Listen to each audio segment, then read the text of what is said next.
కుండపోత వర్షాలకు ఉమ్మడి వరంగల్ జిల్లాలో వాగులు పొంగిపొర్లుతున్నాయి. చాలా గ్రామాలు జల దిగ్బంధంలో చిక్కుకున్నాయి. అధికారులు సహాయక చర్యలు కొనసాగిస్తున్నారు. హనుమకొండ జిల్లా ఆత్మకూరు మండలం కటాక్షాపూర్ మత్తడిని పరిశీలించారు మంత్రి సీతక్క. వరద ఉధృతి పెరిగితే వాహనాల రాకపోకలు నిలిపివేయాలని అధికారులను ఆదేశించారు. ప్రాణ నష్టం జరగకుండా చర్యలు తీసుకోవాలని సూచించారు. మరిన్ని వివరాలు అశోక్ అందిస్తారు. వర్షాలకు గ్రామాలు కాకవికలం అవుతున్నాయి. గ్రామాలు ఉగ్రరూపం దాల్చడంతో కొంత గ్రామాలు ప్రజలు ఇబ్బందులు పడుతున్న పరిస్థితి కనబడుతుంది. ఇక్కడికి పంచాయతీరాజ్ శాఖ మంత్రి సీతక్క రంగంలోకి దిగారు. ప్రభుత్వ పరంగా చర్యలు చేపట్టేందుకు కూడా, గ్రామాలు పర్యటించేందుకు కూడా అన్ని ఏర్పాట్లు చేస్తున్నారు.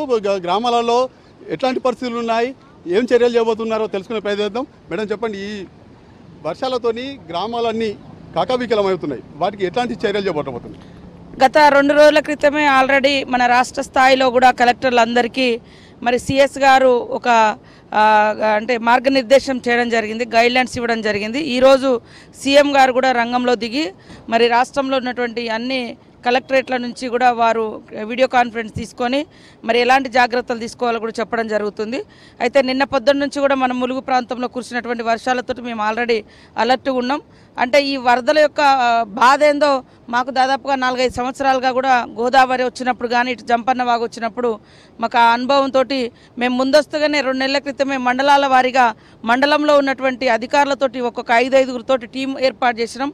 అట్లనే వాగులు ఎక్కడైతుంటాయో వాగులు దాటకుండా మరి బ్యారికేడ్స్ పెట్టి అక్కడ ఒక మనుషులను కూడా పెట్టడం జరిగింది. వరద బీభత్సమైనటువంటి వచ్చేటువంటి గ్రామాలలో స్పెషల్గా అధికారులను ఇటు పోలీస్ డిపార్ట్మెంట్ నుంచి కానీ అటు రెవెన్యూ సైడ్ నుంచి కానీ ఇటు కలెక్టర్ గారు అటు ఎస్పీ గారు ఇద్దరు కూడా కోఆర్డినేషన్ తోటి పనిచేయడంతో ఈ రోజు వరకు ఎలాంటి ఇబ్బందులు లేకుండా జాగ్రత్తగా ఉన్నాం.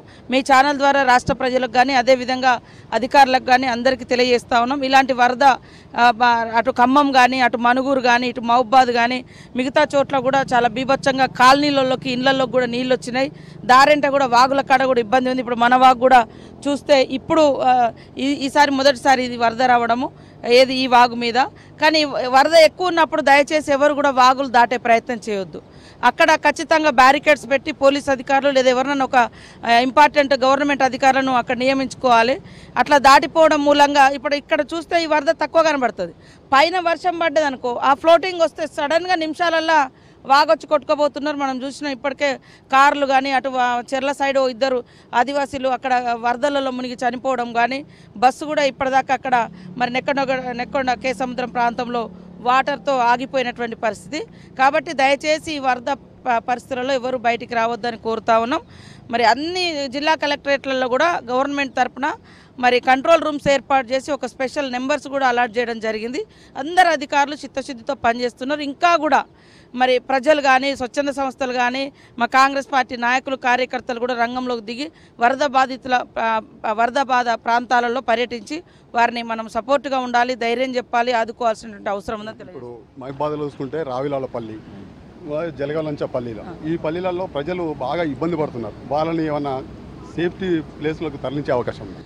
అంటే వాస్తవానికి ఎక్కడైతే వరదలు ఇప్పుడు చెరువు ఉంది, ఈ చెరువు బలహీనంగా ఉన్నదనుకోండి, చెరువు కట్ట అది తొందరగా పసిగట్టి వెంటనే ఆ కింది గ్రామాలను తరలించాలని కూడా మేము ఆదేశించడం జరిగింది. అదేవిధంగా వాగొడ్డెంబటి వాగు ఉధృతి ఉన్నదనుకోండి, ఆ వాగు పరివాహక ప్రాంతాలను కూడా పరిశీలించి మరి వాళ్ళని సేఫ్ జోన్లో పెట్టాల్సినటువంటి అవసరం ఉంది. కాబట్టి ప్రతి చోట ఎక్కడెక్కడైతుందో అందరు అధికారులు రంగంలో ఉన్నారు. అటు రెవెన్యూ సైడ్ కానీ కలెక్టర్లు కానీ ఇటు అదేవిధంగా పోలీస్ అధికారులు కానీ ఇటు మీడియా కూడా ప్రజల మధ్యనే ఉంది. కాబట్టి ఎక్కడికక్కడ ప్రజల్ని రక్షించుకోవడం కోసం రాజకీయాలు ఇతరత్ర అన్నీ వదిలిపెట్టి మరి ఈ వరద ఇది ఇంత పెద్ద ఎత్తున వరద రావడం అనేది కూడా అంటే వర్షాలు పడడము వివిధ ప్రాంతాల్లో ప్రప్రథమంగా కనబడుతుంది. కాబట్టి అందరం కూడా సమాయత్తంగా ఉండి పనిచేయాలని కోరుతాను. ఏ ఏజెన్సీ ప్రాంతాలలో ఎక్కడ తిరగబోతుంది? ఈరోజు తాడువాయి కానీ ముఖ్యంగా తాడువాయిలో మరి జంపన్న వాగు మాకు ఈసారి గోదావరి తక్కువ ఉంది, జంపన్న వాగు ఎక్కువ ఉంది. ఈ జంపన్న వాగు కూడా మేజర్గా మహబూబాద్ జిల్లాలో కానీ భద్రాద్రి కొత్తగూడెం ఇల్లెందు సైడ్ వర్షాలు వస్తే కూడా ఇటు లక్నవరం నిండుతుంది, అటు గుండ్లవాగు నిండి అదంతా జంపన్న వాగు మీద నుంచి మళ్ళా గోదావరిలో కలుస్తుంది. కాబట్టి జంపన్న వాగు ఎంబటి ఉన్నటువంటి అన్ని గ్రామాలను మేము అప్రమత్తం చేస్తూ ఉన్నాం. అందరికి కూడా తెలియజేస్తున్నాం, వాగులు దాటొద్దు దయచేసి. చెరువులో కింద ఉన్నటువంటి గ్రామాల ప్రజలు కూడా అప్రమత్తంగా ఉండాలి. ఎప్పుడు ఆ చెరువు గండి పడుతుందో ఏమో తెలియదు, వరద ఉధృతి ఊళ్ళలోకి వస్తుంది. ఇప్పుడు మనుగూరులో కూడా పెద్ద ఎత్తున అంటే ఊళ్ళలోకి నీళ్ళు వచ్చి ఇబ్బంది పడుతున్నారు. అటు మదిరలో కానీ ఖమ్మంలో కానీ ఎంత వర్షాల బీభత్సం. సేమ్ టైంలో అక్కడక్కడ చెరువులు దిగడంతో కూడా ఇంకా ఇబ్బంది అవుతుంది. కాబట్టి మేము ఈ అన్నీ కూడా పర్యవేక్షిస్తాం. వాస్తవంగా నిన్నటి నుంచి కూడా మేము అందుబాటులో ఉన్నాం. మళ్ళీ ఈరోజు రాత్రి నుంచి ఈ వర్షం పెరిగింది కాబట్టి మా అధికార యంత్రాంగం అంతా అలర్ట్ చేసినాం. అటు ఆదిలాబాద్ జిల్లాలో నేను ఇన్ఛార్జిగా ఉన్నా, అక్కడ కూడా అందరు కలెక్టర్లు ఎస్పీలతో మాట్లాడినాం. మన ఉమ్మడి వరంగల్ జిల్లాలో ఉన్నటువంటి ఎస్పీలు కలెక్టర్లు ఇతర అధికారులతో కూడా మాట్లాడి వాళ్ళకు కూడా కొన్ని సూచనలు చేయడం జరిగింది. ఇది పరిస్థితి.